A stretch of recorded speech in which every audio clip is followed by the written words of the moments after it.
اعوذ باللہ من الشیطان الرجیم بسم اللہ الرحمن الرحیم السلام علیکم ورحمۃ اللہ وبرکاتہ۔ وعلیکم السلام ورحمۃ اللہ وبرکاتہ۔ الحمد للہ رب العالمین، الصلاۃ والسلام علی حبیبنا و طبیب نفوسنا و مولانا ابی القاسم المصطفیٰ محمد صلی اللہ علیہ وآلہ وسلم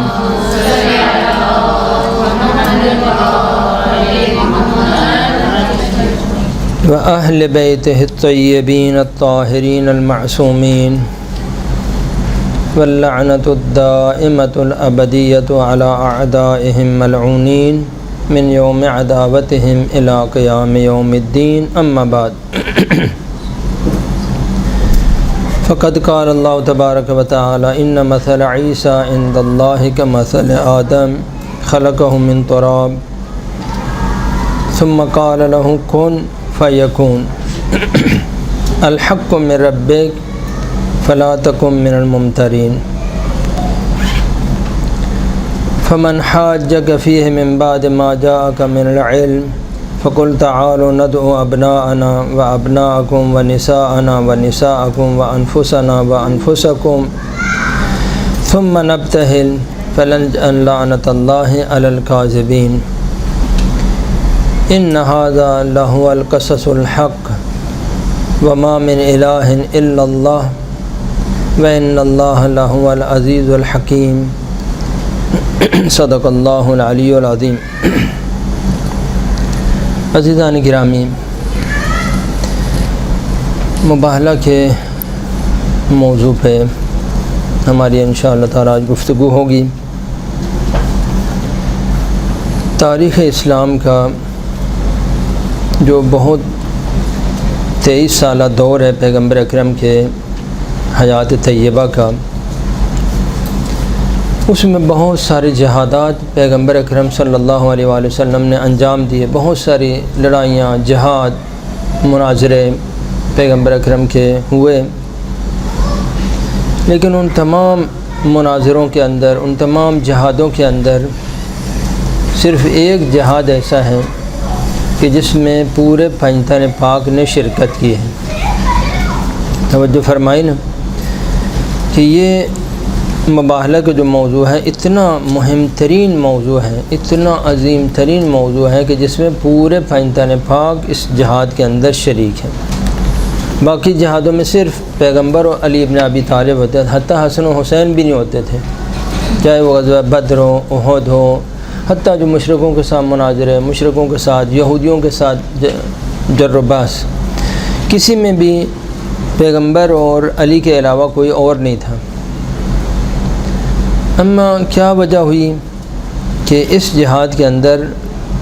پیغمبر خدا کو پنجتن پاک کو لے جانا پڑا، یعنی پورے جو اسلام کی جو کل حقیقت ہے وہ اس میدان میں آئی ہے، یعنی اتنا بڑا یہ واقعہ ہے۔ تو چونکہ پوری تفصیلات آپ نے سنی نہیں ہیں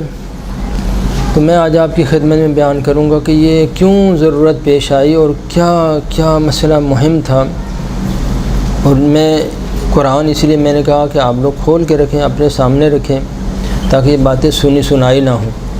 سورہ آل عمران کی آیت نمبر 59 سے لے کر آیت نمبر 64 تک یہ 6 آیتیں ہیں، ان کو آپ کھول لیں اور جو چیزیں آج آپ سنیں گے وہ یعنی آپ حیران ہو جائیں گے کہ یہ کیوں پیغمبر اکرم کو اتنا بڑا جہاد کرنا پڑا کہ پورے پنجتن پاک یعنی کل اسلام اس میدان میں آیا ہے۔ یہ وہ ہستیاں ہیں کہ جن کے اوپر جن کی وجہ سے آدم کی دعا قبول ہوئی، حضرت نوح کو نجات ہوئی، یہ پوری کی پوری ہستیاں یہاں پر آئی ہیں، لیکن اس جہاد کا نتیجہ کیا ہوا وہ بھی انشاءاللہ تعالی بیان کریں گے۔ تو یہ 6 آیتیں جو ہے وہ تفسیر کبیر کے اندر، تفسیر فخر رازی میں یہ لکھا ہے کہ سورہ آل عمران کی پہلی 83 آیتیں یہ واقعہ مباہلہ کے بارے میں نازل ہوئی۔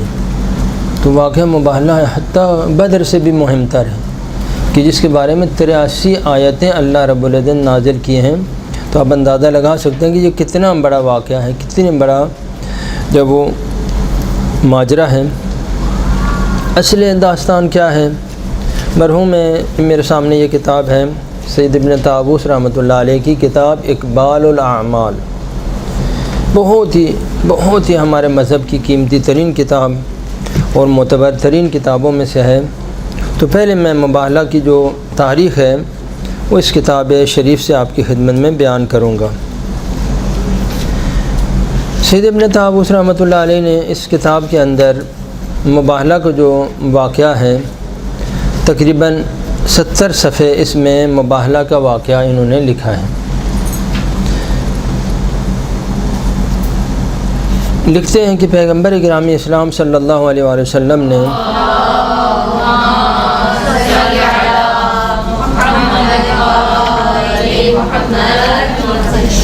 اپنے پیارے 4 صحابہ کو نجران بھیجا۔ نجران کے لوگوں کو دعوت دینے کے لیے اپنے 4 صحابہ کو اعزام کیا، جن میں سے ایک تھے جناب عتبہ ابن غزوان، امیر عتبہ ابن غزوان ان کے رئیس تھے، اور ان کے ساتھ ساتھ 3 صحابہ تھے جن کو حضرت نے مامور کیا کہ آپ جائیں اور نجران کے لوگوں کو میرا پیغام دیں۔ پیغمبر اکرم کے 330 خط جو پیغمبر اکرم نے مختلف سلاطین کو، مختلف جو راجے تھے، محلی جو سردار تھے، اپنے علاقائی جو سردار تھے، ان کو 330 خط پیغمبر اکرم نے لکھے، جن میں جو تاریخ کی کتابوں میں 284 باقی ہیں، باقی جو تھے وہ تقریباً 30 کے نزدیک، 40 کے نزدیک وہ یعنی کہیں ہم تک وصول نہیں ہوئے۔ ان میں سے صرف ایک خط جو کسی دینی رہبر کو لکھا پیغمبر اکرم نے، وہ یہ خط تھا جو نجران کے عیسائیوں کو لکھا۔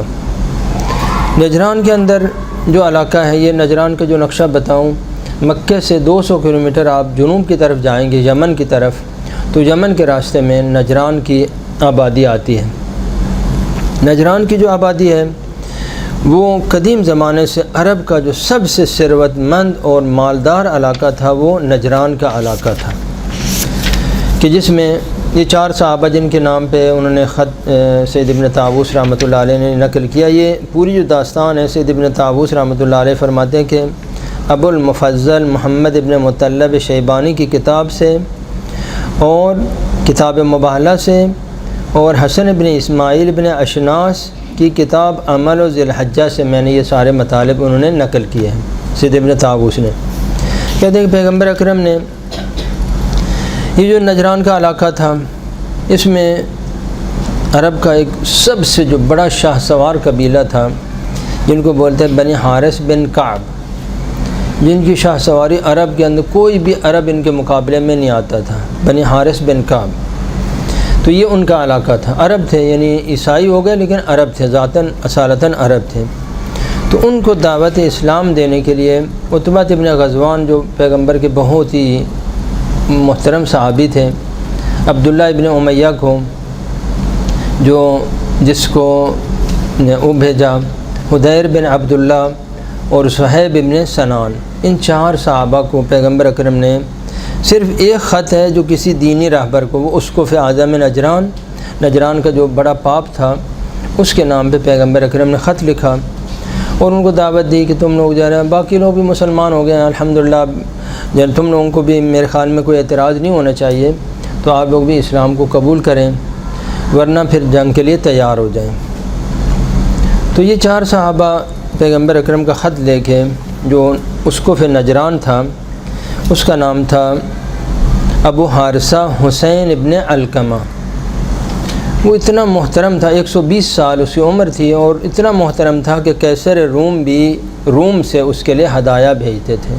یعنی واقعاً ایک مقدس اور ایک صالح انسان تھا۔ قیصر روم بھی اس کے لیے ہدیہ بھیجتا، افریقہ کے جو عیسائی بادشاہ تھے وہ بھی اس کے لیے ہدایہ بھیجتے تھے۔ تو بہت ہی عزیز اور محترم شخصیت تھی جناب ابو حارثہ حسین بن علقمہ ان کا نام تھا۔ تو تو اس کے نام پہ پیغمبر اکرم نے، یہ ایک دینی راہبر جس کے نام پہ خط لکھا وہ پیغمبر اکرم نے یہی خط ہے۔ باقی جتنے میں سب شیاطین، سب سلاطین، اس قسم کے جو وڈیرے ہوتے تھے، مقامی جو وڈیرے ہوتے تھے ان کو بھیجے، اما یہ خط جو ہے نا دینی عنوان سے پیغمبر اکرم نے اس کو لکھا۔ ابو حارثہ کے بارے میں یہاں پر لکھتے ہیں کہ وہ باطناً مسلمان تھا، لیکن بہرحال ابھی اپنی قوم کے سامنے اسلام کا اظہار نہیں کر رہا تھا۔ تو ابو حارثہ نے جب یہ خط آیا تو بنی حارث بن کعب جو تکبر میں اور مالداری میں عرب کے کوئی بھی قبیلہ ان کے برابر نہیں تھا، انتہائی مالدار۔ یہ جو میں نے نجران کا علاقہ بولا ہے اس میں 70 آبادیاں تھیں، یعنی آپ سمجھیں کہ یعنی 2-3 ضلع جو آج کل ہوتے ہیں، فرض کریں سندھ کی ایک مثال دیں، 2-3 ضلع کے برابر جو ہے نا یہ ایک علاقہ تھا۔ آج کل جو سعودی عرب میں جو وہ ہے جھگڑا، جو ابھی سعودی عرب نے جنگ شروع کی یمن کے اوپر، وہ یہ نجران کے اوپر قبضہ کرنے کے لیے انہوں نے، جو نجران میں تیل وہ کش ہوا ہے تو اب وہ تیل جو ہے نا یہ چاہتے تھے کہ ہم قبضہ کر لیں، تو وہ جنگ انہوں نے کر دی جو ہے نا، وہ جنگ ابھی 8 سال ہو گئے جنگ ہوتے ہوئے۔ تو یہ نجران اتنا مہم، اس زمانے بھی مہم تھا اور آج بھی مہم ہے۔ اس وقت جو ہے نجران کے اندر عرب کا جو لباس کا جو صنعت تھی، پورے کے پورے یہ لباس جو بناتے تھے یہ نجران میں بناتے تھے۔ اصل پورے عرب میں کہیں روئی تو ہوتی نہیں تھی نا، تو ان کو تو لباس کا اصل پتہ ہی نہیں تھا، سارے کے سارے لوگ ننگے ہوتے تھے، صرف کچھ بہت لوگوں کے پاس کچھ چھوٹا موٹا جو ایک شورٹ ٹائپ کا، چھوٹا کچھا مچھا ٹائپ کا ہوتا تھا، یعنی 80% لوگ جب بالکل مکمل ننگے ہوتے تھے۔ تو یعنی کپڑا تھا اتنا مہنگا، ابھی میں بتاؤں گا کہ کپڑا اتنا مہنگا تھا کہ پیغمبر اکرم جب وہ نجران کے ساتھ معاہدہ کیا، عیسائیوں کے ساتھ معاہدہ کیا، تو کہا کہ تم لوگوں نے 2000 جوڑے ہمیں دینے ہیں، حلہ یعنی جوڑا، 2000 جوڑے ہمیں دینے ہیں کہ ہر جوڑے کی قیمت 40 درہم ہوگی، 100 گرام چاندی۔ اب اندازہ لگا لیں آپ، چاندی کی قیمت 100 گرام چاندی ایک جوڑے کی قیمت، جبکہ اس وقت جو ہے وہ ایک بکری 2 درہم کی ہوتی تھی، سمجھ آ گئی نا، اور یعنی 2000 جوڑے تم لوگوں نے ہمیں لباس دینا ہے کہ ہر جوڑے کی قیمت 40 درہم ہوگی، یعنی 20 بکریوں کے بعد بکری ابھی آپ پوچھ لیں جا کے بازار میں، ابھی میرے خیال میں عید قربان گزری ہے، شاید آپ لوگوں کو پتہ ہی ہوگا، مجھے پتہ نہیں ہے کہ کتنی بکری کتنی مہنگی تھی، شاید میرے خیال 50,000 کی تو ہوگی، شاید 60,000 کی، شاید اس سے بھی مہنگی ہوگی، مجھے پتہ نہیں ہے۔ تو آپ اندازہ لگائیں اس وقت ایک اونٹ کی قیمت 50 درہم ہوتی تھی، اونٹ، بڑا اونٹ جو ہے 50 درہم کا، بکری 2 درہم کی۔ اس وقت پیغمبر اکرم نے ان سے جو معاہدہ کیا تو آپ نے 2000 جوڑے دینے، یعنی وہاں پر یہ کام تھا، ان کو وہاں سے کہیں سے انہوں نے منگوانے تو نہیں تھے، وہاں بناتے تھے، اور اتنا وہ مالدار علاقہ تھا کہ کعبے کا جو غلاف تھا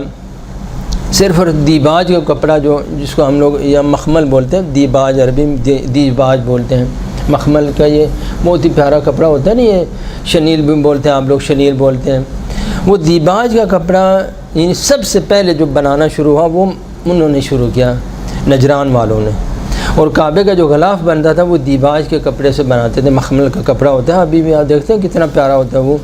یہ نجران سے بنتا تھا، یعنی انتہائی مالدار۔ اب وہ اندازہ لگائیں کہ ایک جوڑا جو ہے 20 بکریوں کا ایک جوڑا ہوتا تھا،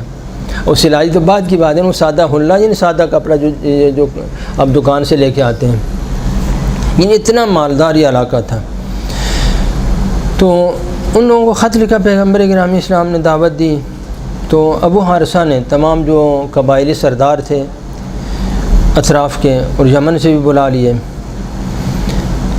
تو ابو حارثہ تو مومن تھا، اس کی ساری تفصیلات ابھی میں بعد میں بیان کروں گا۔ تو ابو حارثہ نے ان کو سمجھایا کہ دیکھو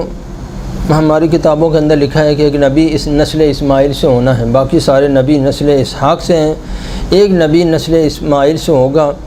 اور وہ آثار بھی ہم تقریباً دیکھ رہے ہیں، 15 سال سے 20 سال سے 25 سال سے آثار بھی ہم دیکھ رہے ہیں، بزرگوں سے میں ہم سن رہے ہیں، لہٰذا میرے خیال میں ہم لوگ قبول کر لیں اور جو ہے نا ان کے ساتھ لڑائی جھگڑا نہ کریں۔ لیکن انہوں نے جو وہاں کے جو سردار تھے بنی حارث بن کعب کے، انہوں نے یہ پروگرام بنایا کہ دیکھو پیغمبر کو ہم ایسا کرتے ہیں، تھوڑا سا مشغول رکھتے ہیں، ابھی آ رہے ہیں 2 مہینے ٹائم دیں، ہمیں سوچتے ہیں، مشورہ کرتے ہیں۔ اس طرح سے پیغمبر ٹال مٹول کر کے 1-2 مہینے اس کو مشغول رکھتے ہیں۔ پھر ہم یہاں سے جو افریقہ میں اس وقت 5 عیسائیوں کی ریاستیں تھیں، حبشہ کے اندر، ایتھوپیا کے اندر، ایریتھریا کے اندر، یہ جو مشرقی افریقہ ہے نا، جو آج کل یعنی سعودی عرب کے اس طرف اور مشرقی افریقہ ہے، سوڈان اور حبشہ اور ان علاقوں میں 5 عیسائی ریاستیں تھیں۔ تو انہوں نے یہ فیصلہ کیا، جو ان کے وڈیرے تھے انہوں نے یہ فیصلہ کیا کہ ہم وہاں سے فوج منگواتے ہیں افریقیوں سے، ان کو بولتے ہیں کہ ہمارے علاقے پہ خطرہ ہے اور یہ محمد جو ہے ہمارے علاقے پہ قبضہ کرنا چاہتا ہے، ہم لوگ عیسائی ہیں، تم لوگ ہماری مدد کرو۔ ان کو بھی خط لکھتے ہیں اور کیسر کو بھی ہم خط لکھتے ہیں، کیسر روم کو بھی۔ تو کیسر روم جو شمال سے آئے گا اور یہ افریقی جو ہے نا، جو مثلا وہاں سے آئیں گے، مغرب سے آئیں گے، تو ہم مل کے جائیں گے اور پیغمبر کے ساتھ جنگ کریں گے اور فتح کر لیں گے اور یہ ساری چیزیں۔ تھوڑا ابھی 1-2 مہینے ایسے لٹکائے رکھتے ہیں بات کو، جب بعد مذاکرات چلاتے رہتے، ٹھیک ہے ہم ابھی آپ کو جواب دیں گے، کل جواب دیں گے، پرسوں جواب دیں گے، اس طرح سے۔ لیکن ابو حارثہ نے کہا کہ نہیں، جب وہ جو میں نے اپنے آباء و اجداد سے کتابیں پڑھی ہیں، اب میں ان میں سے کچھ اقتباسات آپ کی خدمت میں بیان کروں گا۔ وہ قرآن کریم میں یعرفونہ کما یعرفون ابناءہم، سنا ہے نا تم لوگوں نے؟ ہم یہ صرف اور صرف یہ سید ابن طاووس کی کتاب سے آپ کو پتہ چلے گا کہ وہ لوگ یعنی یہ کفار جو تھے پیغمبر کو اس طرح سے پہچانتے تھے جیسے آپ اپنے بیٹے کو پہچانتے ہیں، یہ میرا بڑا بیٹا ہے، یہ چھوٹا بیٹا ہے، یعنی جس طرح سے آپ اپنے اولاد کو پہچانتے ہیں، اس طرح سے پیغمبر کی ذات ان اہل کتاب کے لیے بالکل روشن تھی۔ یعرفونہ کما یعرفون ابناءہم، بالکل روشن، یعنی کسی کو شک و شبہ نہیں تھا کہ پیغمبر یہ پیغمبر نہیں ہے، یہ فراڈ ہے، یہ ابھی بعد میں آئے گا، نہیں، اتنا واضح پیغمبر کے جو ظہور کی جو علامتیں تھیں اس قدر واضح اور روشن تھی۔ تو ابو حارثہ نے جب یہ جر و بحث شروع ہوئی تو 3 دن ان کا مناظرہ آپس میں ہوتا رہا۔ وہ جو فوجی سردار تھے، جو سیاسی لیڈر تھے، سید اور عاقب ان کا نام تھا، یہ لوگ چاہتے تھے کہ نہیں، ہمیں تسلیم نہیں ہونا چاہیے، ہمیں یہ جو ہے نا ابراہیم کی نسل والا کہاں سے جو ہے نا اسماعیل کی نسل والا تو نبی نہیں ہو سکتا، یہ پتہ نہیں وہ بعد میں نبی ہوگا، اس باتیں کر کے وہ یہ چاہتے تھے کہ بالآخر یہ جو ابو حارثہ ہے یہ بات نہ کر سکے۔ تو ابو حارثہ نے سب سے پہلے ایک کتاب منگوائی جس کا نام تھا الجامعہ۔ وہ کتاب جو ہے ایک بڑے جوان قوی آدمی کو بھیجا کہ وہ سر کے اوپر اٹھا کے لایا کہ وہ یعنی ایک قوی آدمی اس کو اٹھا نہیں سکتا تھا، اتنی بڑی پرانی جو ان کی کتاب تھی وہ منگوائی ابو حارثہ نے۔ اس کے اندر کچھ مطالب ابو حارثہ 120 سال اس کی عمر تھی، اور اس کے جو یہ تھے یہ نیچے آئے ہوئے تھے، تو اس نے پھر جانا ایسے پٹی باندھ کے نا تو ایسے اوپر کیا اپنے وہ جو پیشانی کے جو گوشت ہے اس کو اوپر کیا اور وہ ساری چیزیں اس نے پڑھ کے سنائیں۔ دوسرے نمبر پر جناب ابو حارثہ نے منگوائی کتاب جو ہے وہ جس کا نام صحف شیس، صحف حضرت شیس جو جناب حابیل کی شہادت کے بعد جو حضرت آدم کے بیٹے ہوئے ان کا نام تھا شیس، تو صحف شیس اس نے منگوائی، اور صحف شیس کو فرماتے ہیں کہ وہ حضرت ادریس تک میراث میں آئی تھی۔ حضرت ادریس کے زمانے میں ایک واقعہ ہوا جو اس صحف شیس کے اندر لکھا ہوا تھا کہ حضرت ادریس کے زمانے میں حضرت ادریس یعنی تقریباً 10ویں-12ویں نمبر پر نبی بنتے ہیں حضرت آدم کے بعد، ان متقدمین انبیاء میں سے ہیں۔ تو حضرت ادریس کے زمانے میں تھوڑی سی تعداد تھی لوگوں کی، تو ان میں ایک دفعہ ایسے اختلاف ہوا، تو کچھ کہنے لگے کہ مثلاً جو ہے نا حضرت آدم افضل ہے، کچھ کہنے لگے کہ مثلاً ملائکہ افضل ہیں، کچھ کہنے لگے جبرائیل افضل ہے۔ یہ جو ہے ان کے درمیان اس جو مومنین کی تھوڑی سی تعداد تھی، 100 آدمی 200 آدمی جو حضرت ادریس کے زمانے میں تھے، ان میں یہ جر و بحث ہوئی۔ تو حضرت ادریس نے پھر وہ صحف حضرت شیس علیہ السلام جو حضرت آدم کے بیٹے تھے ان کے جو ایک کتاب تھی وہ انہوں نے منگوائی، وہ بھی ان کے پاس تھی، نجران والوں کے پاس تھی۔ کتنا سرمایہ ہمارا ضائع ہو گیا یہ جو ہے نا ظالموں کے پاس اور اہل بیت کو حکومت نہ ملنے کا یہ نقصان ہوا کہ اتنے بڑے جو قیمتی سرمایہ تھے وہ ضائع ہو گیا۔ اہل بیت کے پاس یہ آتی تو قطعاً یہ چیزیں باقی رہتی، اما کچھ شیاطین ایسے آئے کہ جنہوں نے پیغمبر کی حدیث لکھنا بھی انہوں نے ممنوع اعلان کیا کہ پیغمبر کی حدیث بھی نہیں لکھو، بعد میں ممکن ہے قرآن کے ساتھ جو ہے نا کھاتی پاتی ہو جائے اور پھر جو ہے نا گڑبڑ ہو جائے، پتہ نہیں چلے قرآن کیا ہے حدیث کیا ہے، لہذا انہوں نے اس بہانے سے حتیٰ حدیث کا لکھنا بھی انہوں نے منع کر دیا۔ اب کیا نام لینے کی ضرورت نہیں ہے۔ تو حضرت ادریس کے زمانے میں جب یہ اختلاف ہوا تو حضرت ادریس نے وہ جو صحف شیش منگوائی ہے، اس میں وہاں پر یہ بھی وہاں نجران میں موجود تھی، تو ابو حارثہ نے وہ صحف شیش بھی منگوائی اور کہا کہ دیکھو اس کے اندر جو ہے نا حضرت آدم نے جو اپنے بیٹوں کو خبر دی ہے، حضرت شیش کیا تھے؟ حضرت آدم کے بیٹے تھے، تو وہاں پر لکھا ہوا تھا اس صحف شیش کے اندر کہ جب حضرت آدم کی وہ خلقت ہوئی تو انہوں نے اپنے اولاد کو جو بتایا کہ میری تخلیق کیسے ہوئی، اور فرماتے ہیں کہ جب اللہ تعالیٰ نے میری روح پھونکی تو سب سے پہلے جو میری چیز وہ روشن ہوئی، زندہ ہوئی، وہ آنکھیں، حضرت کی آنکھیں جو زندہ ہوئیں، یعنی پہلے جو روح آئی وہ آنکھ کے اندر آئی، اور جب وہ آنکھیں حضرت کی زندہ ہوئیں تو حضرت آدم نے فرمایا کہ میں نے دیکھا کہ آسمان میں ہر عرش عظیم کے اوپر، عرش الہی کے اوپر ہر طرف جب میں نے دیکھا تو ہر طرف لکھا ہوا ہے لا الہ الا اللہ، اور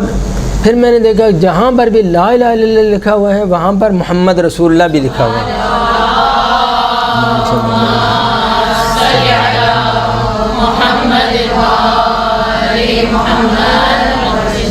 اور جہاں پر بھی یہ کلمہ مبارک لکھا ہوا اس کے ساتھ 3 اور بھی کلمے لکھے ہوئے ہیں، اب وہ نام یہاں پر نہیں ہیں، فلان امین اللہ، فلان خیارت اللہ، و فلان صفوت اللہ، یہ 3 بھی یعنی پورے پاکستان پاک کا جو ہے نا پانچوں کے وہ ہوتا تھا، یعنی پیغمبر اکرم کا بھی، مولا علی کا بھی، اور حضرت فاطمہ اور حسن و حسین، یہ پانچوں کا، یعنی فلان صفوت اللہ فلان۔ تو حضرت آدم یہ کہتے ہیں کہ میں نے جب یہ ساری چیزیں دیکھی تو میں سمجھ گیا کہ اکرم الخلق علی اللہ تبارک و تعالی یہ 5 ہیں، جو اللہ کے سب سے محبوب ترین، سب سے جو پیاری مخلوق ہے وہ یہی 5 ہستیاں ہیں کہ جن کو میں نے وہاں پر حضرت آدم نے اپنے بیٹے کو بتایا، اور یہ ساری چیزیں میں نے جو پہلی میری نگاہ پڑی کائنات کے اوپر اور عرش الہی کے اوپر، تو اس میں نے یہ ان 5 کا، جہاں پر لا الہ الا اللہ وہیں محمد رسول اللہ، وہیں علی ولی اللہ، وہیں فاطمہ صفوت اللہ، حسن خیارت اللہ، اور حسین کے بارے میں اسی طرح سے یہ 5 کلمے بھی میں نے ہر جگہ اپنی آنکھوں سے مشاہدہ کیے۔ تو جب یہ ابو حارثہ نے ان کو یہ ساری چیزیں دکھائیں، یہ صحف شیش ہے سریانی زبان کے اندر، یہ حضرت ابراہیم سے پہلے جو تھی وہ سریانی زبان تھی، حتیٰ حضرت ابراہیم اسماعیل کی زبان بھی سریانی تھی۔ پھر حضرت اسماعیل کو اللہ تعالیٰ نے عربی زبان جو ہے وہ اول دفعہ جو زمین کے اوپر عربی نازل ہوئی وہ حضرت اسماعیل کی زبان مبارک سے عربی جاری ہوئی، کہ جب حضرت اسماعیل 14 سال کے تھے تو اللہ تعالیٰ نے ان کی زبان مبارک سے اول من فتح اللہ لسانہم بالعربی المبین اسماعیل، سب سے پہلے جس انسان کی زبان کے اوپر عربی جاری ہوئی، بہترین طریقے سے فصیح و بلیغ عربی جاری ہوئی، حضرت اسماعیل تھے۔ جب یہ بھی نہیں مانے تو پھر جناب ابو حارثہ نے کہا کہ وہ حضرت ابراہیم والا تابوت لاؤ، یہ اتنے تبرکات وہاں تھے، اتنا سرمایہ تھا وہاں پر، جو نجران معمولی علاقہ نہیں تھا، حضرت ابراہیم کا تابوت لاؤ، حضرت ابراہیم کا جو صندوق ہے وہ لاؤ۔ تو حضرت ابراہیم کا جو صندوق لایا گیا وہ صندوق بھی حضرت ابراہیم کو، یہ ورثہ تابوت آدم، یہ حضرت آدم کے زمانے میں سے تھا، اور انبیاؤں کے پاس چلتا ہوا وہ حضرت ابراہیم تک پہنچا، اور حضرت ابراہیم کے توسط سے پھر جو ہے نا بعد میں ان کی اولاد میں آیا۔ تو یہ بھی تابوت جو تھا وہ حضرت آدم کے زمانے سے تھا۔ تو اس تابوت میں اس نے کہا کہ یہ تو دیکھنے والی چیز تھی، پڑھنے والی تو نہیں، یہ تو کتابیں تھیں نا، اب آگے آؤ۔ تو ان دونوں کو السید والعاقب، جو ان کے سردار تھے، جو مقامی سردار تھے، وڈیرے تھے، ان کو جناب ابو حارثہ نے بلایا کہ نزدیک آؤ اور اس میں آ کے دیکھو۔ اب اس تابوت کے اندر کیا تھا جو حضرت آدم سے چلا آ رہا تھا، اور حضرت ابراہیم نے جب اس تابوت میں دیکھا تو کہتے ہیں کہ جب اس تابوت کے اندر جو میں نے دیکھا حضرت ابراہیم کہتے ہیں، تو وہاں پر 5 انبیاء کے جو چھوٹے چھوٹے گھر بنے ہوئے تھے اس تابوت کے اندر، اس صندوق کے اندر 5 انبیاءوں کے جو ہے نا وہ جو انبیاء اولو العزم ہے نا 5، ان کے گھروں کے ماڈل بنے ہوئے تھے کہ یہ حضرت نوح کا گھر ہے، یہ پیغمبر کا گھر ہے، یہ حضرت ابراہیم کا گھر ہے، تو وہ انہوں نے دیکھے۔ اور پھر میں نے وہاں پر 2 بہت ہی نورانی تصویریں دیکھی، یہ بہت ہی عظیم، اتنی نورانی کہ اصلاً چشم بصر جو ان کو دیکھ ہی نہیں سکتی، 2 نورانی وہاں پر مجسمے دیکھے۔ تو میں نے حضرت ابراہیم کہتے ہیں کہ میں نے اللہ تعالیٰ سے سوال کیا کہ یا اللہ یہ کیا، یہ جو نورانی چہرے ہیں یہ کیا ہیں، مثلا ان کی کیا حقیقت ہے؟ تو اللہ تعالیٰ کی طرف سے آواز آئی، فَأَوْحَى اللَّهُ إِلَيْهِ هَذَا عَبْدِي وَصِفْوَتِي الْفَاتِحُ الْخَاتَمُ، کہ یہ میرا محبوب ترین بندہ کہ جو سب سے پہلے بھی ہے اور سب سے آخر میں بھی آئے گا، سب سے پہلے تھا اور انبیاء میں سب سے آخر میں آئے گا۔ وَهَذَا وَسِيعُ الْوَارِث، اور یہ اس کا وسیع ہے، اس کا قائم مقام ہے، جانشین ہے یہ۔ تو حضرت ابراہیم نے کہا کہ یا رب مل فاتح الخاتم، کہ وہ پہلے والا بھی اور آخری والا بھی کون ہے، یعنی سب سے پہلے بھی ہے اور سب سے آخر میں بھی آئے گا۔ تو فرمایا کہ ھذا محمد صلی اللہ علیہ وسلم،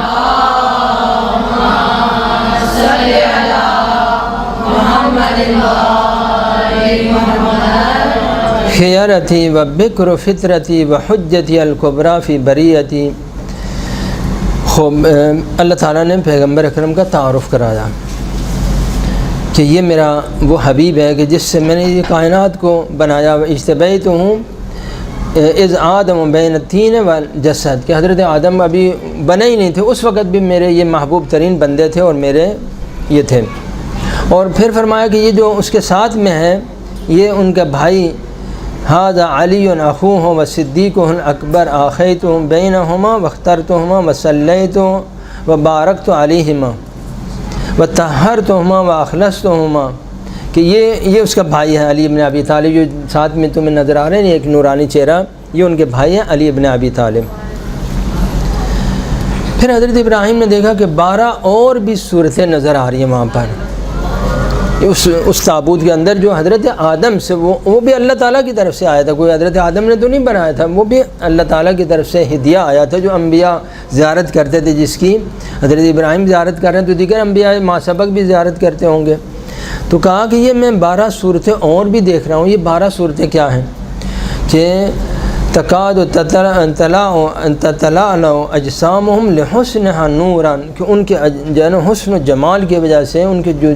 چہرے تھے وہ نورانی تھے۔ تو یہ بھی میں 12 تصویریں دیکھ رہا ہوں۔ تو اللہ تعالیٰ نے کہا کہ یہ جو 12 تصویریں، یہ ایک تو محمد مصطفیٰ صلی اللہ علیہ وسلم کی بیٹی ہے،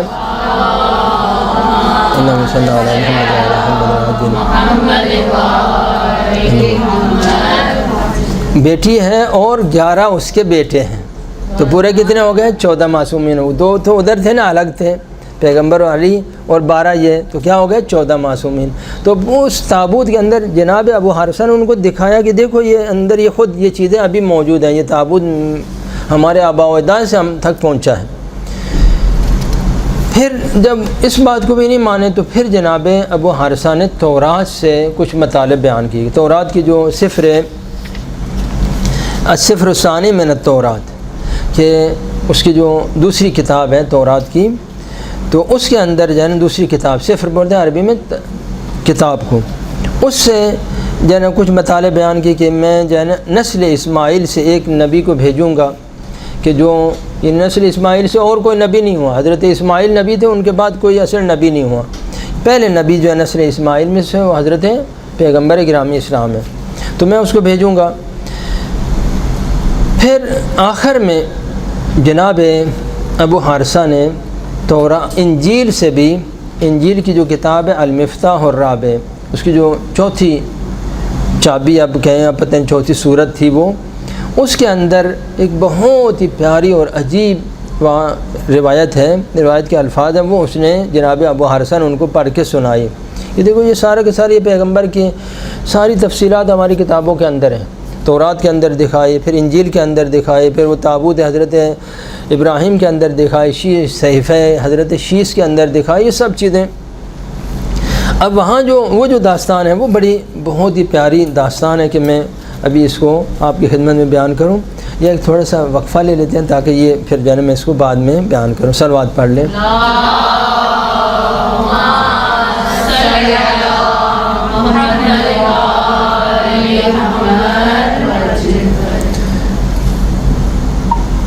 بسم اللہ الرحمن الرحیم۔ اب جب یہ ماجرا یہاں تک پہنچ گیا تو ابو حارثہ نے کہا کہ ہمارے اپنے انجیل کے اندر یہ ساری داستان لکھی ہوئی ہے، اب انجیل کے اندر کیا ہے کہ کتنا پیارا، کتنی عظیم جو داستان ہے انجیل کے اندر، وہ ہماری روایات کے اندر ہے، اما یہاں پر وہ خود انجیل سے نقل کر رہے ہیں۔ فرمایا کہ جناب حضرت عیسیٰ علیہ السلام نے، تو اللہ تعالیٰ نے کہا کہ اے عیسیٰ، جو میں نے تو تیرے اوپر یہ کتاب نازل کی ہے، ففسرہ لأہل سوریہ، اہل سوریہ یعنی شام کو سوریہ بولتے ہیں، عربی میں سوریہ بولتے ہیں، یہ جو آپ لوگ سیریا بولتے ہیں انگلش کا وہ سوریہ، وہ اس زمانے میں بھی سوریہ ہی نام تھا۔ یہ جو میں نے کتاب تیرے اوپر نازل کی، اس کی تفسیر بیان کرو اہل سوریہ کو، یعنی شام کے جو لوگوں کو اس کی تفسیر بیان کرو۔ تو حضرت پھر انہوں نے کچھ سوالات کیے حضرت عیسیٰ علیہ السلام نے، تو اللہ تعالیٰ نے فرمایا انبئکم بما سألت، تو تم نے جو پوچھا ہے میں اس کے بارے میں تمہیں خود بتاتا ہوں کہ جو تم نے سوالات کیے مجھ سے کہ یہ کون ہے اور کون نبی ہوگا۔ فرمایا کہ اسمہ احمد صلی اللہ علیہ وآلہ وسلم،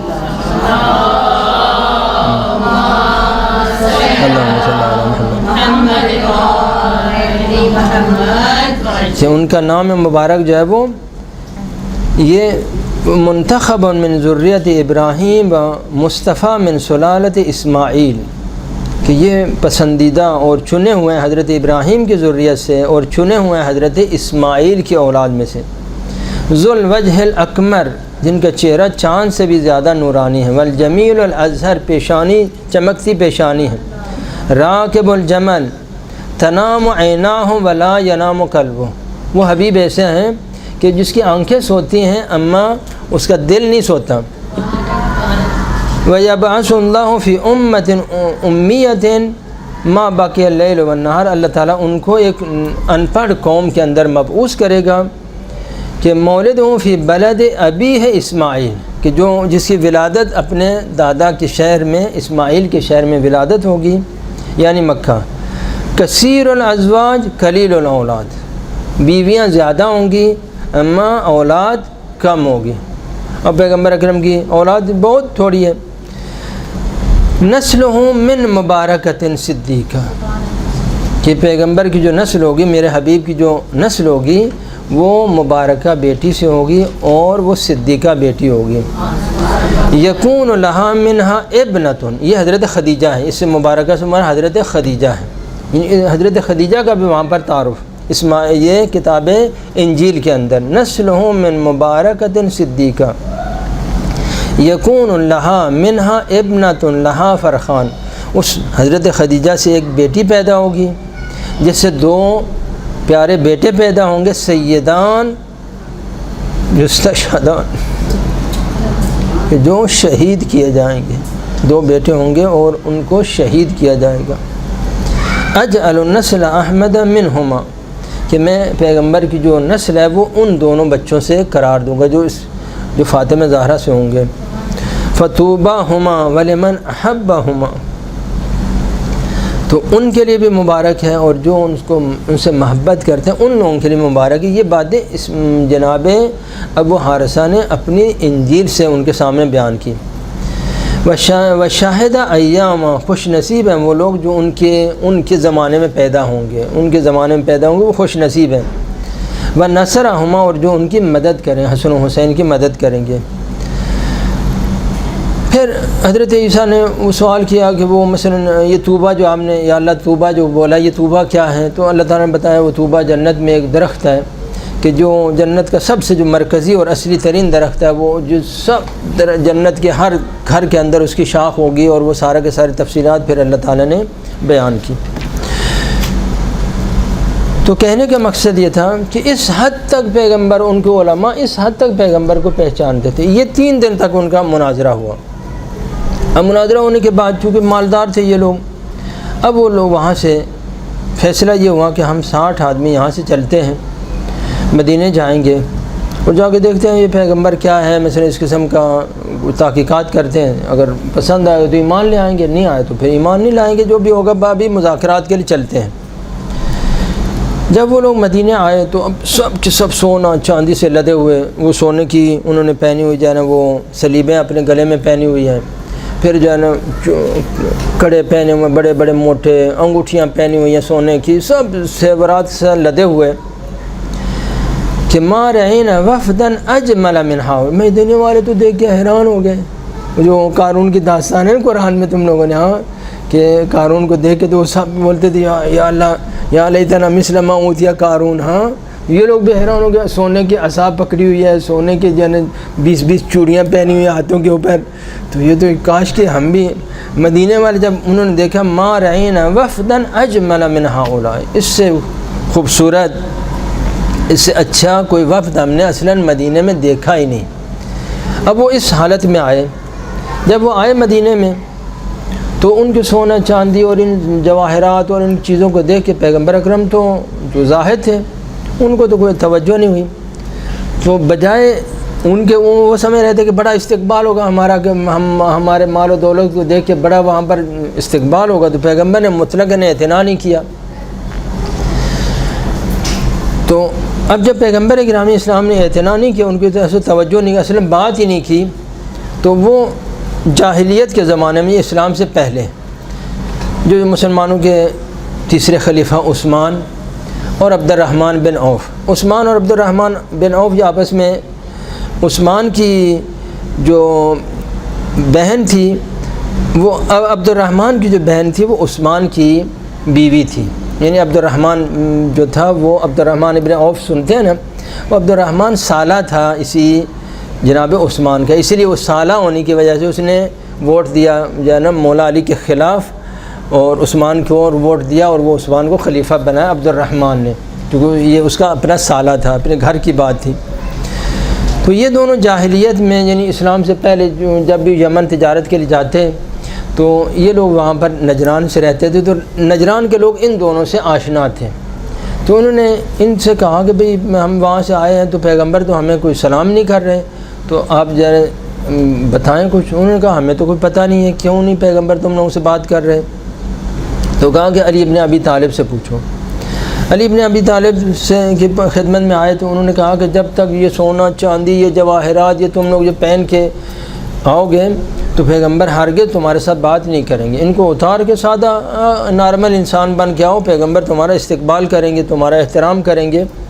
تو انہوں نے وہ سارے جواہرات اور انگوٹھیاں اور وہ جو سلیبیں وغیرہ تھی پہنی ہوئی وہ ساری اتاری، سادہ لباس میں آئے تو پیغمبر اکرم نے انتہائی مؤدبانہ طریقے سے ان کا استقبال کیا، احترام کیا، ان کو جناب بٹھایا۔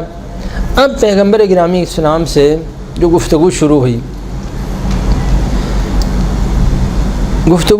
اور 3 دن تک مناظرہ ہوتا رہا، 3 دن تک مناظرہ ہوتا رہا کہ جس کا یعنی آج جبرائیل آ رہے ہیں، دوسرے دن جبرائیل ہیں، 83 آیتیں سورہ آل عمران کی ان 3 دنوں کے اندر نازل ہوئی۔ جب یہ واقعہ میں جب قرآن کریم آپ لوگ کھول لیں تو اصل داستان کو میں یہ تو مقدمہ تھا، جو مباہلہ کی جو عظمت ہے جو قرآن نے بتایا وہ ہے اصل چیز جو یہ ہے، یہ چھوٹا سا تاریخی مقدمہ تھا۔ حضرت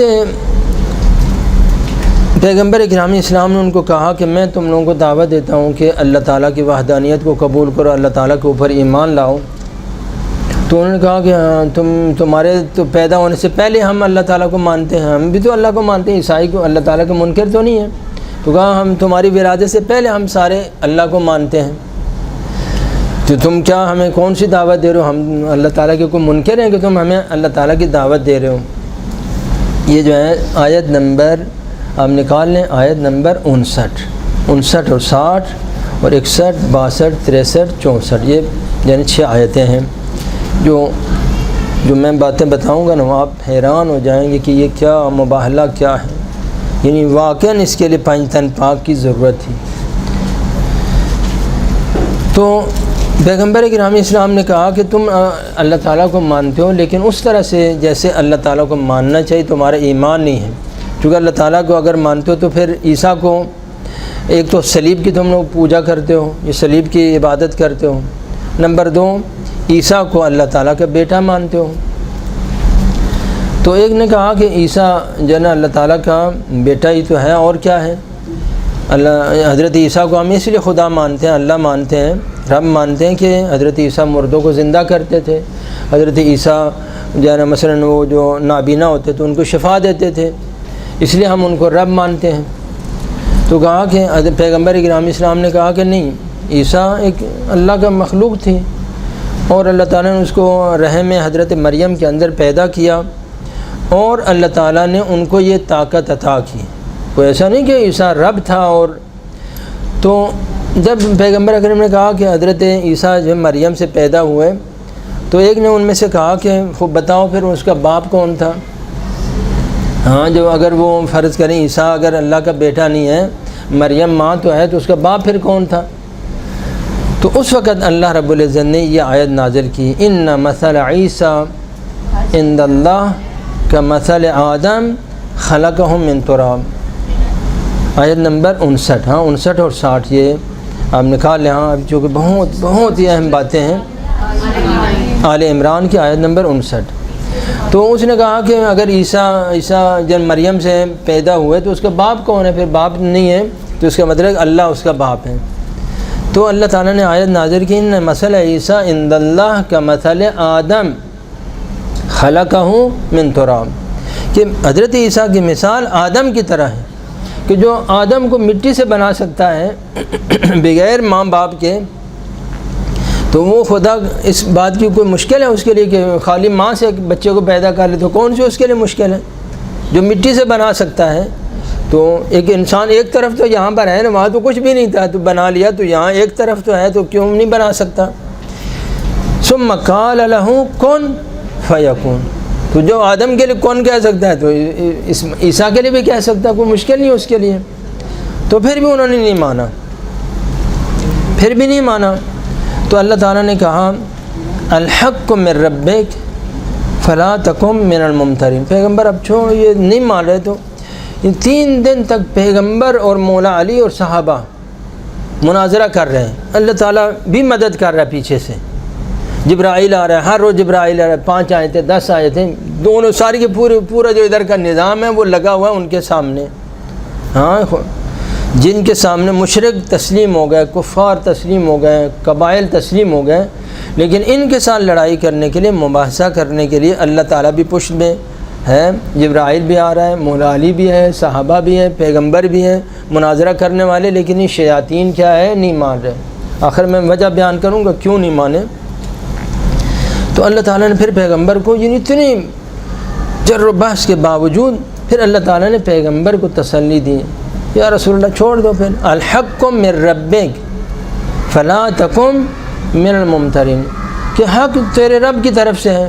اور یا رسول اللہ تم خود شک و شبہ میں نہیں پڑ جاؤ۔ اتنی جر و بحث ہوئی، اتنی مناظرہ ہوا کہ یعنی ڈر تھا کہ پیغمبر کو بھی وہ نعوذ باللہ مغالطے میں ڈالیں، یعنی اتنا بڑا یہ کام ہو رہا تھا۔ فلا تکن، تو یہ پیغمبر تم شک نہ کرو، تمہیں کیا ضرورت ہے شک کرنے کی، الحق من ربک۔ اب جب یہ 3 دن اتنا بڑا جو قضیہ ہو گیا، تب اللہ تعالیٰ نے اس آیت نمبر 61 کو نازل کیا، فمن حاجک فیہ من بعد ما جاءک من العلم فقل تعالوا ندعو ابناءنا وابناءکم ونساءنا ونساءکم وانفسنا وانفسکم ثم نبتہل فنجعل لعنۃ اللہ علی الکاذبین۔ آیت نمبر 61 جب وہ اللہ تعالیٰ نے نازل کی، یہ فمن حاجہ، محاجہ بولتے ہیں احتجاج، اور یہ جو جر و بحث ہوتا ہے اس کو محاجہ، مناظرہ کو محاجہ بولتے ہیں، یہ ایک دوسرے کے، میں تمہارے اوپر احتجاج کرتا ہوں، تم میرے اوپر احتجاج کر دو، میں تمہارے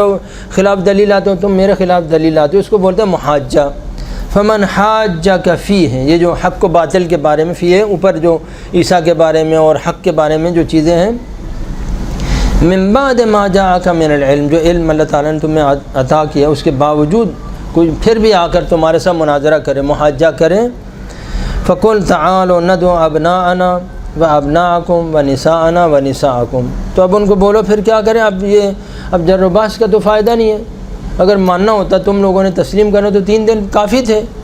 تو تم لوگ جو ماننے کے لیے تیار نہیں، تو اب ہم دوسرا پھر کام کریں گے جو کسی مقام میں پیغمبر اکرم نے نہیں کیا۔ یعنی اتنے یہ سخت دل تھے، اتنے یہ سنگ دل تھے کہ کسی اور قوم کے ساتھ یہ پیغمبر کو کرنا نہیں پڑا۔ وہ مشرک تھے، 40 سال مشرک تھے، 60 سال ان کی عمریں گزری شرک و کفر کے اندر، لیکن وہ باتیں مان گئے۔ لیکن یہ اتنے سنگ دل تھے کہ یہ عیسائی تو ہم لوگ بولتے ہو نا، ان شیاطین کا یہ قصہ یہاں پر سن لینا، کہ اتنے یہ سنگ دل تھے کہ اتنی زحمت اور تلاش کے باوجود بھی وہ اسلام کی طرف نہیں آئے، تو دوسرا کام کرنا پڑا، یہاں کہ پھر ہم مباہلہ کریں گے۔ مباہلہ کا معنی ہوتا ہے باہلہ، یہ لعنہ، ایک دوسرے کے اوپر لعنت کرنا۔ مباہلہ یعنی یہ طرف جو ہے نا اس کے اوپر لعنت کرتا ہے، وہ طرف اس طرف لعنت کرتا ہے۔ اصول کافی میں 5 حدیثیں ہیں مباہلہ کے بارے میں، جلد 2 کے اندر ہے، ظاہراً جو ہے مباہلہ کے بارے میں جلد 2 میں ہے 5 حدیثیں کہ مباہلہ کا طریقہ یہ ہوتا ہے کہ اس طرح سے یہ دایاں ہاتھ جو میں لے لوں گا اور وہ دوسرے والا سامنے والا آدمی جو ہے نا وہ دونوں جو آپس میں جو مباہلہ کرنا چاہتے ہیں تو یہ اس طرح سے اپنی انگلیوں میں اس طرح سے انگلی ڈالیں گے اور وہ 70 مرتبہ یہ اس کے اوپر لعنت کرے گا، اور یہ چھوٹی سی دعائیں مباہلہ کی اصول کافی میں جلد 2 میں 5 حدیثیں مباہلہ کے بارے میں۔ تو یہ اس کے اوپر لعنت کرے گا اور وہ اس کے اوپر وہ دعا پڑھ کے پھر یہ لعنت کریں گے، تو جس کے بارے میں بھی وہ ہوگا وہ باطل ہوگا، وہ وہیں پر بحمد اللہ تعالیٰ ہلاک ہو جائے گا، فی النار ہو جائے گا۔ یہ مباہلہ یہ نہیں، فقط یہ نہیں ہے کہ نبوت کے بارے میں، اور بھی دینی موضوعات کے بارے میں یہ ہے، یعنی حتیٰ پیغمبر کے زمانے میں بھی، بعد میں بھی صحابہ کے زمانے میں بھی اور ائمہ کے زمانے میں بھی لوگ مباہلہ کرتے تھے۔ جناب ابن عباس نے بھی ایک دفعہ چیلنج کر دیا کہ اگر تم لوگ نہیں مانو گے تو میں مباہلہ کرنے کے لیے تیار ہوں، جناب ابن عباس نے۔ تو اب یہ مباہلہ کا جو طریقہ تو سمجھ آ گیا نا کہ وہاں پر بیٹھنا ہوتا ہے 2 زانوں بیٹھ کے نا ایسے ہی، تو پھر وہاں پر وہ بھی اس کے ہاتھ کو پکڑتا ہے، اس طرح سے ہاتھ پکڑ کے ایسے انگلیوں میں انگلیاں ڈال کے تو ایک دوسرے کے اوپر وہ ایک چھوٹی سی دعا میں بھی یہاں پر اسے بتاؤں گا اقبال الاعمال سے، تو وہ جو ہے پڑھ کے پھر وہاں سے انہوں نے آپس میں ایک دوسرے کے اوپر لعنت کرنی ہے، تو اللہ تعالیٰ کا وہیں سے فیصلہ ہو جاتا ہے۔ کوئی انتقام میں اللہ تعالیٰ کے جو غضب میں وہ پھر جلدی سے اللہ تعالیٰ غضب نازل ہوتا ہے۔ تو اب اللہ تعالیٰ نے ایک نقشہ بتایا کہ جب آنا ہے تو کس طرح سے، ندعو ابناءنا، آگے بیٹے ہوں گے، پیچھے وسط میں نساء ہوں گی اور آخر میں انفس ہوں گے، آخر میں۔ لہذا پیغمبر نے جو جانے کا جو نقشہ بنایا تو بے نہیں، چونکہ قرآن کی جو ترتیب تھی اسی کے مطابق آگے پیغمبر اور حسنین کریمین، چونکہ پہلی لائن میں اللہ تعالیٰ نے کیا بولا، ابناءنا، پھر دوسری لائن میں اللہ تعالیٰ نے بولا نساءنا، فاطمہ زہرا وسط میں، تیسری لائن میں بولا انفسنا، تو تیسری لائن میں یعنی پہلی لائن میں جو پیغمبر اور حسنین کریمین، اور دوسری میں حضرت فاطمہ، اور تیسری میں جناب امیر المومنین علی ابن ابی طالب، چونکہ آیت اس طرح سے نازل ہوئی تھی لہذا اسی نقشے کے مطابق پیغمبر اکرم نکلے۔ اب قرار یہ ہوا مسجد النبی سے 1 کلومیٹر مشرق کی طرف، بالکل سیدھا مشرق کی طرف ایک سرخ رنگ کا ٹیلہ تھا، وہاں پر ریت کا ٹیلہ تھا، تو اس ٹیلے میں یعنی جو ہے نا وہ وہاں پر پیغمبر اکرم نے کہا کہ وہاں پر ہم لوگ مباہلہ کریں گے، وہ ایک مقدس جگہ ہوگی، اب پیغمبر کو پتہ تھا، تو وہاں مباہلہ کے طے ہوا۔ اب پیغمبر اکرم جب نکلے تو یہاں پر یہ ابو حارثہ نے، یہ عبارت جو میں آپ کو پڑھ کے سناتا ہوں، شاید ابھی میں نے بند کر دی، شاید نہ ملے۔ ابو حارثہ نے کہا کہ دیکھو اگر یہ آیا نا کل محمد جائے اپنے لاؤ لشکر لے کے، اپنے سرداروں کو لے کے، اپنی فوج کو لے کے، تلواریں لے کے، سمجھو اندر سے خالی ہے، صرف ڈرا دھمکا کے یہ کام چلا رہا ہے، اندر کچھ بھی نہیں ہے، پھر تم لوگ مباہلہ کرنا، لیکن اگر آیا اپنے خاص الخاص لوگوں کو لے کے، کسی لاؤ لشکر کو نہیں لایا، تلواریں نہیں لایا، کو مثلا جو اس قسم کا وہ لوگ لے کے نہیں آیا، اس کا مطلب کچھ ہے اس کے پاس، جس کو خوف نہیں ہے نا اپنے جو نا ہم جب بد دعا کریں گے، ہم تو اللہ کے محبوب ہیں، ہم بد دعا کریں گے اسی وقت ہلاک ہو جائے گا۔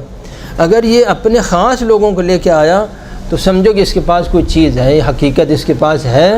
لہذا پھر مباہلہ نہیں کرنا۔ لیکن اگر وہ ایسے غنڈے بدماش لے کے آیا اور سرداروں کو لے کے آیا اور بڑے بڑے جب پہلوانوں کو لے کے آیا اور مثلا اس قسم کا، تو سمجھو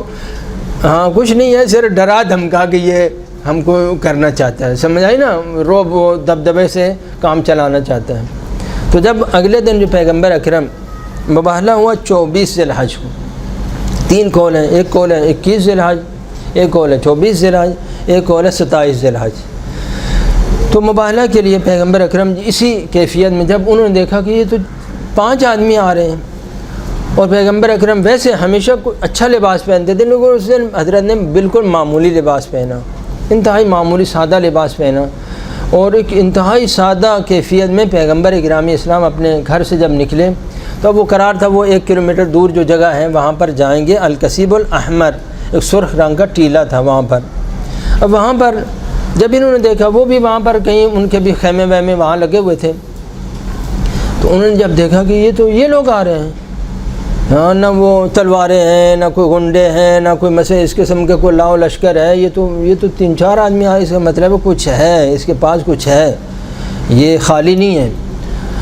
تو اب جو ہے انہوں نے وہ حارثہ نے پہلے سے یہ پیشگوئی کی ہوئی تھی، تو انہوں نے کہا کہ اب ہم آپ سے یعنی مباحثہ نہیں کریں گے، مباہلہ نہیں کریں گے، کہ اگر ہم مباہلہ کریں گے تو ابو حارثہ نے کہا کہ پھر تم 1 سال کے اندر پورے کے پورے جو عیسائی ہیں زمین کے اوپر محو ہو جاتے ہیں، اگر وہ مباحثہ کرتے اور حضرت کے ساتھ مباہلہ کرتے قطعاً محو ہو جاتے ہیں، ان کی نسلیں بھی ختم ہو جاتی ہیں، نہ صرف وہاں نجران والے بلکہ کل عیسائی زمین کے اوپر ختم ہو جاتے ہیں۔ تو انہوں نے پھر مباہلہ نہیں کیا، تو فنجعل لعنت اللہ علی الکاذبین، اللہ تعالیٰ کو حکم تھا کہ ہم ان کے اوپر لعنت کریں گے۔ اب دیکھیں آیت نمبر 62 جو ہے نا، ذرا دیکھیں اس کو، کیونکہ ہمارے ممبر کے اوپر تو جو پڑھا جاتا ہے وہ یہی تھا جو میں نے آپ کو سنا دیا کہ انفسنا وانفسکم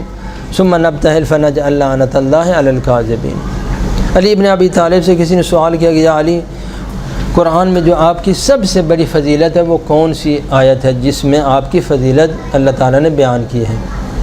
تو امیر المومنین فرمایا کہ یہ آیت ہے کہ جس میں اللہ رب العزت نے مجھے جان رسول قرار دیا ہے،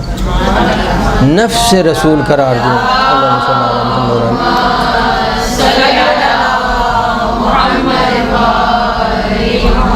یعنی حقیقت رسالت جو ہے وہ پوری کی پوری نفس رسول، یعنی خود رسول، یہ معنی ہے۔ تو یہ میری سب سے بڑی فضیلت ہے کہ جو اللہ تعالیٰ نے قرآن میں نازل کی۔ سورہ مباہلہ سمجھ آ گئی نا، مباہلہ کی عظمت۔ اب بعد والا جو حصہ ہے، اصل جو داستان ہے وہ اس میں آیت نمبر 62 میں ان ھذا لہو القصص الحق، یعنی قرآن کے اندر یعنی 2 آیتیں ایسی ہیں کہ واقعاً جس کے سامنے اگر انسان سجدہ ریز ہوں اور قیامت تک سجدہ کرتا رہے تو ایک یہی آیت ہے، اتنی بڑی کہ جس کی اصلاً توصیف بیان ہی نہیں کر سکتے، یعنی بشر کی طاقت میں نہیں ہے کہ اس کی جو بات ہے نا وہ بیان کرے۔ میں تھوڑا سا میرا بھی کیا کچھ علم نہیں ہے کہ میں ان 5 لفظوں کا میں نے آپ کو بتانا ہے۔ دیکھو قرآن کو دیکھیں کتنے لفظ ہیں، ان ھذا لہو القصص الحق، 5 لفظ ہیں اور 6 تاکیدیں ہیں، 5 لفظ ہیں۔ یہ قرآن کے جو عجیب ترین معجزات ہیں نا، 2 آیتیں جو قرآن میں یہ عجیب ترین معجزہ ہے قرآن کا، جس کے واقعاً جس کے سامنے انسان کو تعظیماً سجدہ کرنا چاہیے۔ ایک یہ آیت ہے اور دوسری وہ آیت تطہیر ہے، کہ اس آیت میں یہ اتنی بڑی آیت تھی چونکہ وہ انفسنا کا انکار باقی رہنا تھا نا قیامت تک، لہذا اس کے لیے جو سب سے سخت ترین، سب سے جو مہم ترین آیت جو اللہ تعالیٰ نے قرآن میں نازل کی وہ یہاں پر نازل کی، کتنے لفظ میں نے بولا؟ 5 لفظ ہیں اور 6 تاکیدیں. میں تھوڑا سا وضاحت کر دوں. دیکھیں عربی زبان میں بھی ہے یہ گرامر کے جو قواعد ہے کہ عربی میں نہیں ہیں تو ساری زبانوں میں، لیکن چونکہ عربی میں پہلے یہ کام شروع ہوا تو اسی لیے صرف نحو جو ادھر چلا گیا. ویسے ہر زبان کے اندر یہ گرامر کے جو قواعد ہیں، فاعل، مفعول، یہ سارے ہر زبان کے اندر ہوتے ہیں. اب میں سمجھانے کے لیے تھوڑا سا مقدمہ یہاں پر بیان کروں کہ اگر فرض کریں کوئی شخص آپ کی بات کو، سادہ بات کو مان لیتا ہے، تو آپ کہتے ہیں کہ زید آیا مثلا، تو یہ یہاں پر آپ سادہ سی بات کریں گے. لیکن اگر وہ آپ کی بات کے اوپر شک کرتا ہے تو پھر آپ کو تھوڑی تاکید لانا پڑے گی. آپ کہیں گے کہ مثلا جو ہے نا، یعنی یقیناً زید آیا، مثلا ہماری اپنی زبان میں ایسے بولوں. اگر اور زیادہ شک کرتا ہے کہ آپ کی بات کے اوپر آپ کو یعنی اس کو نہیں مانے گا، تو آپ کیا کہیں گے؟ واللہ زید آیا، مثلا قسم وہاں پر لائیں گے. ہاں پھر اس کے ساتھ آپ دوبارہ بولیں گے کہ واللہ باللہ تاللہ زید آیا مثلا. یہ یعنی آپ جتنا اس کا شک اور انکار زیادہ ہوگا، آپ کی طرف سے کیا ہوگا؟ قانون یہ ہے کہ آپ کو آپ کی بات منوانے کے لیے پھر کیا کرنا پڑے گا؟ اس کے ساتھ ساتھ ایک تاکید کو بھی اضافہ کرنا پڑے گا.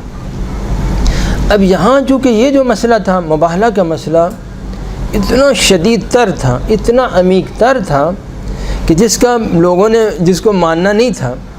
لہذا اللہ رب العزت نے جو قرآن میں جو 2 خاص الخاص آیتیں نازل کی، ایک یہاں پر یہ بھی 5 تن پاک کے بارے میں ہے، اور وہ بھی کیا ہے؟ آیت تطہیر بھی 5 تن پاک کے بارے میں ہے. یعنی عجیب ترین یہ 2 آیتیں ہیں کہ اصل میں پورے قرآن میں ان کے مثل نظیر نہیں ہے، پورے قرآن میں. یعنی میں جب اس کو دیکھتا ہوں تو میری عقل حیران، خدایا کیا تم نے یہاں کیا کر دیا. 5 لفظ اور 6 تاکیدیں. اصلاً کسی زبان میں اس کا ترجمہ کر ہی نہیں سکتے. اگر آپ کلام کے اندر مثلا آپ زیادہ تاکیدیں لائیں، 5 مرتبہ 6 مرتبہ ضرور بے ضرور، ضرور بے ضرور، ضرور بے ضرور مثلا آیا تو وہ کلام ہی لغو ہو جائے گا. ہو جائے گا نہیں ہو جائے گا؟ آپ یہ کیا پتہ نہیں کیا بول رہا ہے. لیکن عربی کی یہ فضیلت ہے اور عربی کی اہمیت ہے کہ اس میں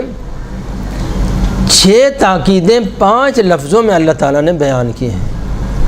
اتنا یہ چونکہ سخت ترین مرحلہ تھا، اتنا مشکل یہ چیز تھی کہ پتہ تھا جیسے انہوں نے نہیں مانا ایسے انہوں نے بھی نہیں مانا. ہاں وہ نجران والوں نے نہیں مانا. 5 تن پاک اتنے خناس تھے، یہ اتنے یہ شیاطین تھے کہ جن کے مقابلے پورے 5 تن پاک گئے، لیکن پھر بھی اسلام کو قبول نہیں کیا نا، یا کر لیا. ہاں یہ ہمارے وہ ہاں ان کے بارے میں نرم گوشہ نہیں، وہ اتنے یہ ان تمام مشرکوں سے بھی خبیث تر تھے. پیغمبر اکرم سے کسی نے سوال کیا، میں بتاؤں کہ کیوں انہوں نے اسلام کو قبول نہیں کیا. پیغمبر اکرم سے کسی نے سوال کیا، یا رسول اللہ انہوں نے ذلت کو قبول کر لیا، 2000 جوڑے کپڑا دینا انہوں نے قبول کر لیا. 1000 جوڑا کپڑے دیں گے ہم سفر میں، ماہ سفر میں 1000 جوڑا کپڑا دیں گے ماہ رجب میں. 2000 جوڑے، اور وہ بھی جوڑا بھی میں نے بتایا نا کہ جو 20 بکریوں کی قیمت کا برابر 1 جوڑا ہوتا تھا. اب آپ اس زمانے کی قیمت، اب تو کپڑے کی قیمت نہیں، جب سے یہ صنعت آئی تو کپڑا سستا ہو گیا. پہلے اس زمانے میں کپڑا اتنا قیمتی تھا کہ 20 بکریاں دیتے 1 جوڑا ملتا تھا. لہٰذا سارے کے سارے ننگے ہوتے تھے. عرب کے اندر جو ہے نا کسی کے پاس لباس نہیں ہوتا تھا، ایک چھوٹا سا کچھا سا پہن لیتے تھے، بیچارے دھوپ کے اندر جائے وہ وہاں رہتے تھے. اتنا مہنگا کون کپڑا خریدے کہ جو 1 اونٹ کے برابر جو ہے 1 جوڑا ملے. تو مجھے 50 درہم کا 1 اونٹ اور 40 درہم کا 1 جوڑا، تو کتنا مہنگا ہے. تو اب پیغمبر سے پوچھا کہ ان لوگوں نے ذلت کو قبول کر لیا لیکن اسلام قبول نہیں کیا، اب سن لینا. پیغمبر نے فرمایا ان کے اندر 2 گناہ تھے، ان 2 گناہوں کی وجہ سے ہرگز اسلام قبول نہیں کریں گے. توجہ فرمائی، 2 گناہ فرمائے. ایک تو یہ کہ وہ لوگ شراب پیتے ہیں اور شراب کو حلال سمجھتے ہیں، اور دوسرا خنزیر کھاتے ہیں، لحم خنزیر. حرمت علیکم المیتۃ والدم ولحم الخنزیر. تو لحم خنزیر اس لیے کہ لحم خنزیر کا جو گوشت کھائے گا نا پھر حق اس کی طرف نہیں آئے گا. فرمائے ان کے اندر یہ 2 گناہ ہیں اور یہ ان گناہوں کو نہیں چھوڑنا چاہتے اور نہیں چھوڑیں گے. لہٰذا اس وجہ سے ذلت، دنیا کی ذلت کو قبول کر لیا، آخرت کے عذاب کو قبول کر لیا، لیکن اسلام اور حق کو قبول. سمجھ گئے نا کتنے یہ سخت دل تھا. وہ مشرکوں کے ساتھ ان کو نہیں مقایسہ کرنا، وہ مشرک تو مان جاتے تھے، صرف پیغمبر آ کے ان کو بولتے مان جاتے تھے۔ یہ شیاطین اتنے بڑے شیطان تھے کہ جہاں فاطمہ زہرا بھی آئیں، جہاں پر حسن آئے، جہاں حسین آئے، جہاں علی ابن ابی طالب ہے، پانچوں کو انہوں نے واپس کر دیا۔ اسلام کو قبول نہیں کیا، وہ 200 جوڑے دے دیں، 2000 جوڑے دے دیں، اسلام تو نہیں مانا نا۔ توجہ فرمائی، یہ ہے دو گناہ۔ اسی لیے اللہ تعالیٰ نے شراب کو حرام کیا، خنزیر کو حرام کیا، کہا یہ ان کو نہیں چھوڑ سکتے، انہی کے پیچھے لگے رہیں گے۔ لہٰذا یہ اسلام کو انہوں نے دنیا میں بھی ذلت قبول کر لیا، آخرت کے عذاب کو قبول کر لیا، لیکن اسلام کو قبول انہوں نے نہیں کیا۔ میرے خیال میں وقت زیادہ ہو گیا، ہاں وقت زیادہ ہو گیا، پھر تو بات تو اب جو ہے نا شروع ہوئی تھی تو اچھا میں بس یہ ایک جو ہے نا اسی کا ایک جملہ بتا کے اب بات تو میں معاف کریں۔ تو یہ عجیب ترین آیت ہے، جس طرح ان ملائین نے نہیں مانا، چونکہ اللہ کو پتہ تھا انفسنا کو، پھر بھی انہوں نے بھی نہیں مانا، ادھر والی پارٹی نے بھی نہیں ماننا۔ لہٰذا اللہ تعالیٰ نے اس کے بارے میں جو سب سے مہم ترین، سب سے پیچیدہ ترین اور افضل ترین جو آیت قرآن میں نازل کی، کہ جو آیت تطہیر سے بھی بالا تر ہے۔ آیت تطہیر میں 9 لفظ ہیں، 9 تاکیدیں ہیں، اس میں 5 لفظ ہیں، 6 تاکیدیں ہیں۔ سمجھ آ گئی نا؟ اس کی کیوں عظمت ہے، اس کی جو عظمت ہے وہ تو تصور میں بھی نہیں آ سکتی۔ یہ اللہ تعالیٰ نے چونکہ علی ابن ابی طالب کا انکار قیامت تک ان کی طرف سے بھی اور ان کی طرف سے بھی برقرار تھا، لہذا سب سے جو سخت ترین آیت اللہ تعالیٰ نے نازل کی، سب سے جو مہم ترین جو 2 آیتیں جو قرآن میں نے عرض کیا نازل کی، وہ یہیں پر ہیں۔ اور دونوں آیتیں کیا ہیں؟ لطف کی بات یہ کہ دونوں ہی ہیں بحمداللہ پنجتن پاک کے بارے میں۔ یہاں پر بھی پنجتن پاک تھے، وہاں پر بھی کیا تھے؟ پنجتن پاک۔ وہاں 9 لفظ ہیں، 9 تاکیدیں، یہاں 5 لفظ ہیں، 6 تاکیدیں۔ اب اس کے بعد جو آیت ہے قل تعالوا، انشاءاللہ تعالیٰ وہ پھر کبھی پھر جب آئیں گے تو انشاءاللہ تعالیٰ آپ کی خدمت میں بیان کریں گے۔ والسلام علیکم ورحمۃ اللہ وبرکاتہ۔